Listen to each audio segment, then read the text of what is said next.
Alléluia. Quelle est ton attitude, bien-aimé? Tu as quelle attitude devant Dieu quand tu viens devant lui pour déposer tes fardeaux? Tu viens avec quelle attitude?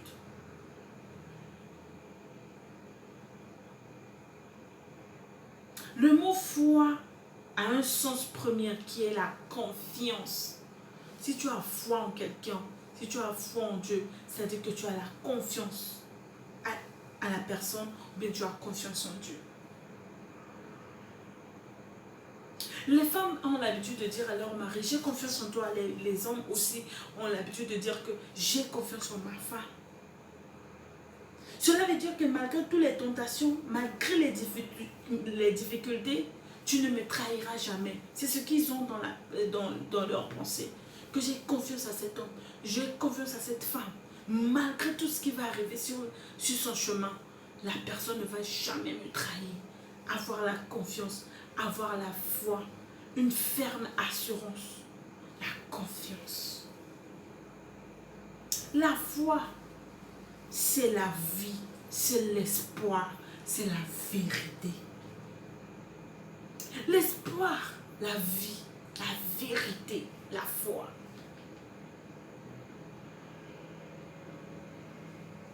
Avoir la foi, c'est avoir une forte conviction que ce que tu trouves impossible, cette personne-là peut la rendre possible.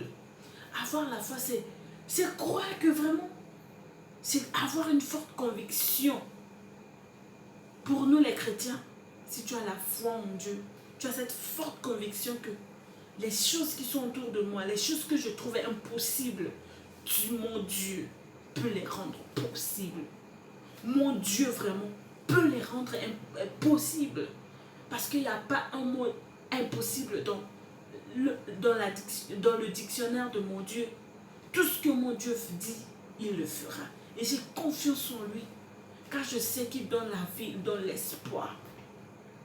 Car je sais que mon Dieu est la vérité. Il dit ce qui est vrai, ce qui est réel, ce qui est palpable. La foi, une ferme assurance.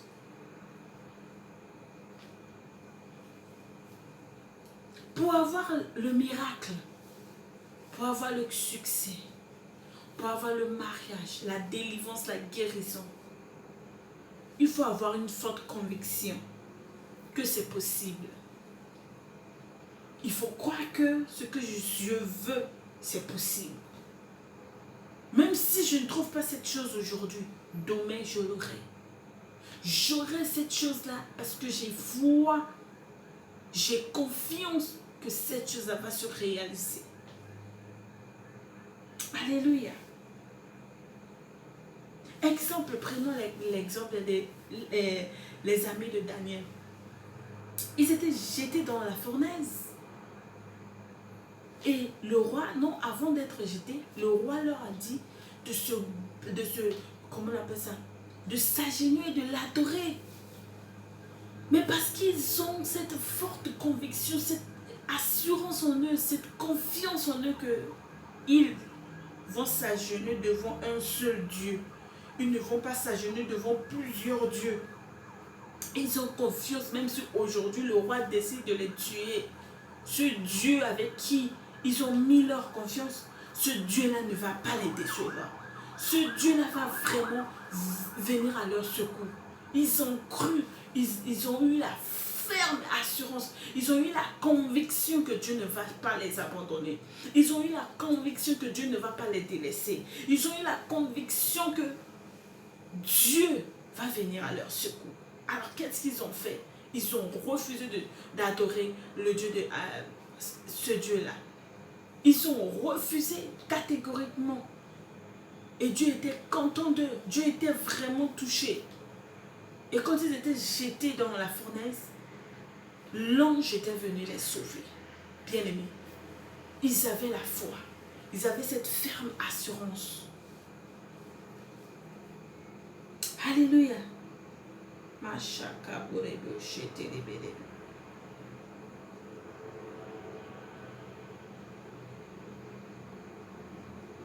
Avoir la foi c'est aussi avoir l'obéissance.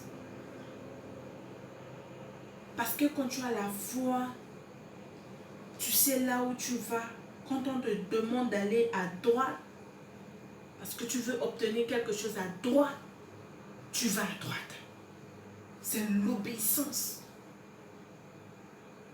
Tu veux avoir le miracle, on te dit fais ceci, fais-le pour avoir le miracle. On te dit crois, aie la ferme assurance.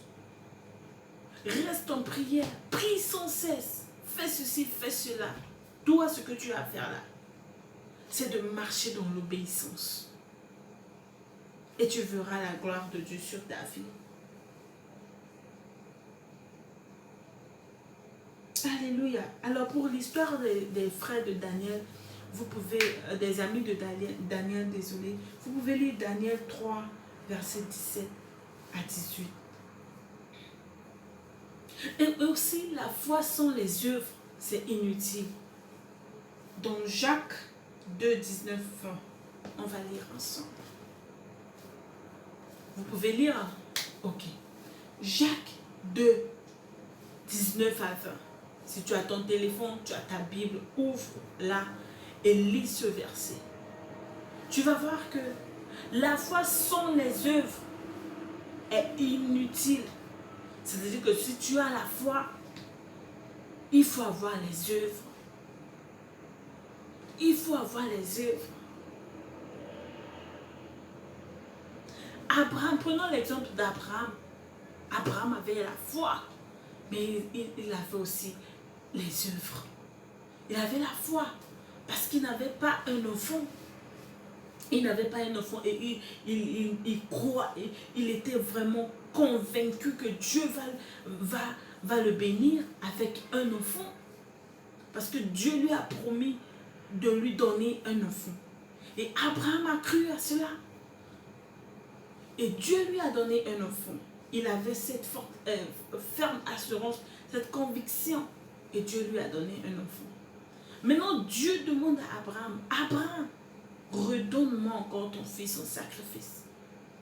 La foi avec les œuvres. Il dit, puisque c'est toi qui me l'as donné, je vais te le redonner. J'ai confiance. Je peux te redonner cet enfant et demain tu peux aussi me donner encore plusieurs enfants. Donc la foi sans les œuvres est inutile. Prenons l'exemple de Anne. Anne, la rivale de Anne se moquait d'Anne. La rivale de Anne disait, hey, toi, tu n'as pas d'enfant, c'est moi qui ai fait des enfants, tu es stérile. Anne s'était donnée à Dieu. Anne était allée dans le temple, elle priait comme si elle était ivre. Elle a dit à Dieu, elle avait cette confiance en Dieu, elle a dit, Seigneur, si tu me donnes un fils, je te le redonnerai. Il te servira dans ton temple. Et le Seigneur a donné un enfant à Anne, qui était Samuel. Et Samuel était au service du Seigneur dans le temple. La foi avec les œuvres. Devant on a la foi en Dieu. On a cette ferme conviction, cette ferme assurance. On a l'espoir, on a la vérité. Mais les œuvres nous manquent. Des fois parce que tu es désespéré, tu viens demander quelque chose à Dieu. Et puis tu ajoutes des vaines paroles. Dis Seigneur, si tu me donnes cette chose-là, Seigneur, si tu me donnes cette chose-là, je vais faire ceci, je vais faire cela. Et quand Dieu te donne cette chose-là, tu ne fais rien. La foi sans les œuvres est inutile. Il faut avoir la foi. Il faut avoir aussi la ferme assurance. Il faut avoir aussi les œuvres de la foi. Alléluia.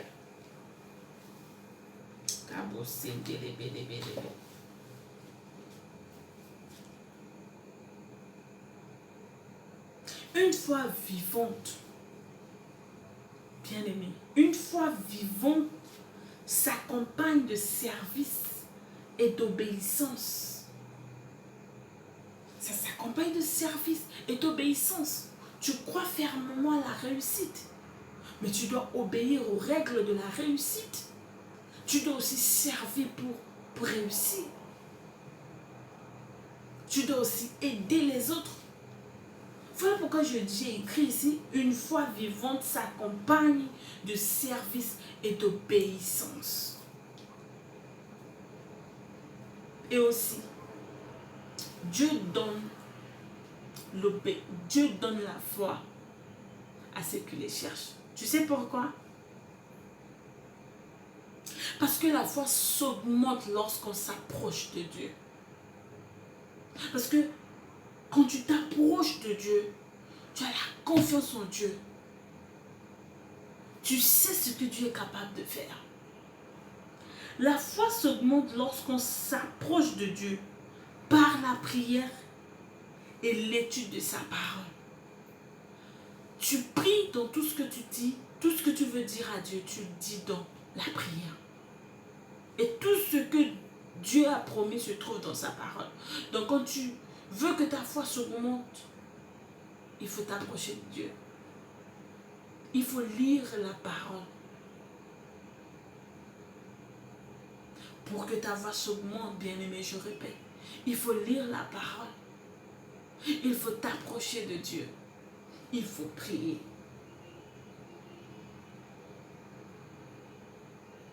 Avoir foi en Dieu, c'est faire confiance à Dieu. Il a dit, si tu crois, tu verras ma gloire. Il faut avoir cette confiance en Dieu. Qu'est-ce que tu es en train de traverser? Je ne sais pas. Je ne sais pas tes projets, je ne connais pas tes projets. Mais si tu veux voir la gloire de Dieu dans ton projet, il faut lui faire confiance. Tu veux la gloire de Dieu dans ton foyer, il faut faire confiance à Dieu. Si tu veux voir la gloire de Dieu dans ton ministère, il faut faire confiance en Dieu. Si tu veux voir la gloire de Dieu dans tout ce que tu entreprends, bien-aimé, il faut apprendre à faire confiance à Dieu.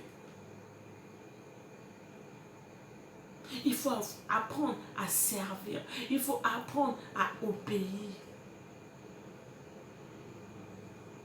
Alléluia. Avoir une foi vivante ne se limite pas à croire que Dieu existe. Si tu veux avoir une foi vivante, ça ne se limite pas à Dieu existe. Je sais que Dieu existe, mais tu ne veux pas lui faire confiance. Tu ne veux pas l'obéir, tu ne veux pas le servir. Tu ne veux pas marcher dans l'obéissance. Tu ne veux pas lui faire confiance, mais tu veux seulement admettre qu'il existe. Non, la foi ne s'arrête pas là, à l'existence de Dieu. Mais cela se démontre par notre service et notre obéissance à Dieu. La foi ne s'arrête pas à l'existence de... Oui, je sais que Dieu existe. Ça ne s'arrête pas là. Mais cela se démontre au service et à l'obéissance à Dieu. Obéis à Dieu. Aie confiance en lui. Donne ta situation à Dieu. Ce que tu es en train de traverser, retourne à Dieu. Fais-lui confiance, bien-aimé. Même si les gens sont en train de dire du n'importe quoi sur toi, fais confiance en Dieu. Avance. Je prends l'exemple sur moi. J'ai fait tellement confiance en Dieu. Et Dieu m'a prouvé réellement que ma fille, si tu crois, tu verras ma gloire. J'ai cru en son Dieu. Je n'ai pas cru seulement à son existence, mais j'ai cru qu'il est capable. Il n'y a pas un mot impossible dans son dictionnaire. Et j'ai ça dans ma tête partout où je vais. Si les gens disent que c'est impossible, moi je dis toujours, c'est possible. Moi, mon histoire est différente. Moi, je ne peux pas me comparer avec tout le monde.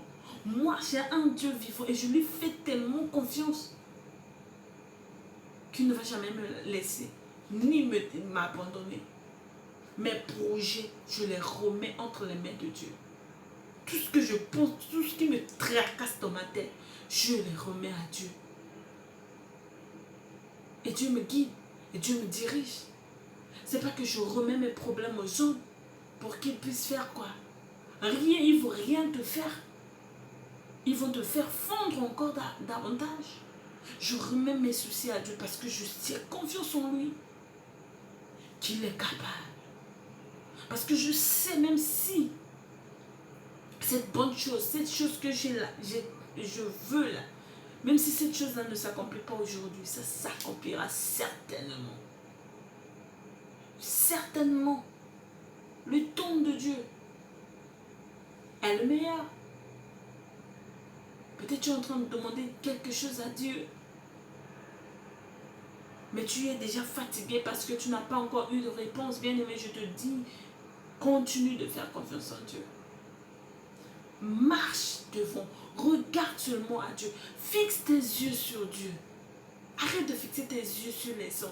Malheur à l'homme qui met sa confiance en nous. Même à ton père, regarde, même ton père peut te promettre de te donner l'argent aujourd'hui ou demain, il va oublier.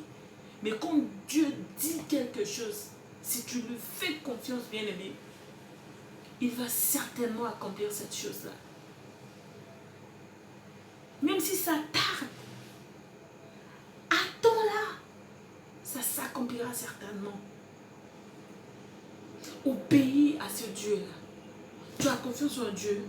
Tu sais que c'est seul Dieu qui peut faire des grandes choses dans ta vie. Tu sais que c'est seul Dieu qui peut t'élever. C'est seul Dieu qui peut te guérir. C'est seul Dieu qui peut te libérer. C'est seul Dieu qui peut faire tout dans ta vie. Marche dans l'obéissance. Serre-le et marche dans l'obéissance. Laisse Dieu te guider. Remets tous tes fardeaux là. Donne-lui. Il sait, il saura comment te décharger. C'est son travail. Il a dit à moi la foi, je sais la rétribution. Peut-être les gens sont en train de s'acharner sur toi. Les gens sont en train de se moquer de toi. Toi aussi tu veux te venger. Ne te venge pas. C'est la parole de Dieu. Moi j'ai confiance en toi, Dieu. Tu as dit à moi la foi, je sais la rétribution. Mais si les gens se moquent de moi, les gens me traitent de n'importe quoi, Seigneur, tu vas me venger. J'ai confiance que tu vas me venger. Alléluia. Peut-être tu es en train de faire des business, les gens pensent que ça va durer encore. On te connaît ici. Toi, tu fais des business et ça dure même. Dis Seigneur, c'est toi qui combats pour moi. Et quand tu combats pour moi, j'ai la victoire. Je sais que la victoire m'appartient. Seigneur, combat à ma place. Ceux qui se moquent de moi, Éternel des armées, combat à ma place. Je te donne mon combat, Seigneur. Combien de nous demandons à Dieu de combattre pour nous? Ou bien parce que quelqu'un nous a fait du mal, nous aussi on veut se venger. Je me rappelle, j'étais vraiment persécutée, abattue. Bien aimé. Persécutée, abattue. Quand je dis persécutée et abattue là, même mes proches, même ma famille, tous ceux qui sont plus près de moi, m'ont persécutée. J'étais abattue, je vous dis que j'étais abattue. Mais pour voir ça physiquement là, c'est difficile. Parce que je remettais mon combat à Dieu. Je dis Seigneur, tout ce que ces gens sont en train de faire là, je te remets mon combat à ma place, Seigneur. Confonds mes ennemis. Il faut les confondre, hein. Parce que si tu ne les confonds pas là, moi je ne sais pas si tu existes. Je ne sais même pas si je vais croire encore que tu existes. Il faut les confondre. Et je te dis que Dieu a confondu mes ennemis. Parce que j'ai eu confiance en lui. J'ai eu confiance en lui et j'ai marché dans l'obéissance. Dans le service. Dans la consécration. La discipline. Bien-aimé. La foi ne s'arrête pas à admettre que Dieu existe. Mais la foi aussi, c'est démontrer que Dieu est réel. Et cela se démontre dans nos services et l'obéissance à Dieu. Alors pour finir, nous voyons tous l'histoire de Corona qui est en train de frapper le monde. les gens ont automatiquement cru à cette pandémie. Tout le monde dans le monde entier, ils ont cru à cette pandémie. Mais dans le monde entier, tout le monde n'a pas cru à Jésus. Non. Pour Jésus, là, d'autres disent que c'est parce que nous, on n'a rien à faire qu'on croit en Jésus. C'est parce que nous, on ne veut pas aller à l'école qu'on croit en Jésus, qu'on dit qu'on est des serviteurs de Jésus. C'est parce que nous, on ne veut pas faire des business. Si tu fais tes business, tu dois venir étaler ça pour qu'ils voient que vraiment c'est toi, tu es en train de te faire de l'argent. Mais ils oublient que quand tu vas mourir là, tout l'argent que tu t'es battu pour avoir là, tu vas laisser ça ici. On va t'enterrer avec un cercueil. Oui, tu seras seul dans le cercueil. Sous la terre aussi, tu seras seul. Ton argent même, on ne peut pas mettre ça dans le cercueil. C'est quelqu'un d'autre qui va venir bouffer ça. Les gens n'ont pas cru. Tout le monde entier n'a pas cru en Jésus. Mais la pandémie de Corona là, tout le monde a cru à ça. Tout le monde a cru à ça.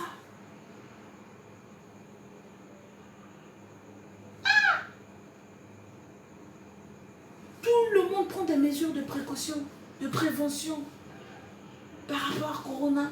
Pour ne pas être atteint, je dois laver mes mains. Pour ne pas être atteint, je dois porter les masques. Pour ne pas être atteint, je dois faire ceci. Je ne veux pas saluer les gens. Je te dis, les gens respectent ça à la lettre.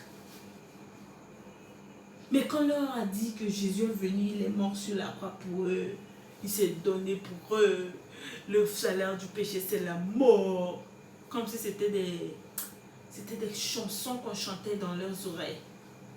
Ils n'ont pas cru à ça. Mais à Corona, qui est une maladie seulement, les gens sont en train de prendre des précautions. Tout le monde porte des masques. Non. Même ceux qui demandent de l'argent au bord de la route portent des masques. Tous ils sont informés. Mais l'évangile, quand les gens prenaient leur temps pour propager l'évangile, dit que Jésus revient bientôt. Donnez vos vies à Jésus là. Vous regardez ces personnes comme si ces personnes sont des fous.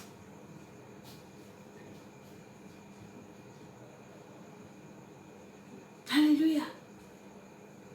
Mes bien-aimés, de la même manière que tu as cru, que tu continues de croire à Corona là, je t'invite à croire de la même manière à Dieu. Crois à Dieu que même cette maladie-là, dans cette maladie-là, rien ne va t'arriver. Moi, quand je monte dans le bus pour aller au travail, les gens me regardent bizarrement. Hein. Je ne porte pas de masque. D'ailleurs, ça m'étouffe. Quoi? Je sais que c'est une pandémie, on doit respecter les règles d'hygiène, truc. Mais ça m'agace. Quand on propage l'évangile, personne ne veut écouter. Personne. Mais si c'est quelque chose d'effrayant, quelque chose de mortel, tout le monde est effrayé parce que tout le monde a peur de mourir. Mais vous allez mourir. Tu vas mourir un jour. Un jour. Tout le monde, nous tous là, un jour, on va mourir. On va mourir. On n'est pas venu pour rester sur cette terre-là éternellement. Il y a un temps pour toutes choses. Hein. Un temps pour mourir, un temps pour manger, un temps pour vivre. Je ne sais pas s'il y a un temps pour fuir le corona. De la même manière que tu prends au sérieux les règles d'hygiène, les règles de prévention, pour ne pas être atteint de corona.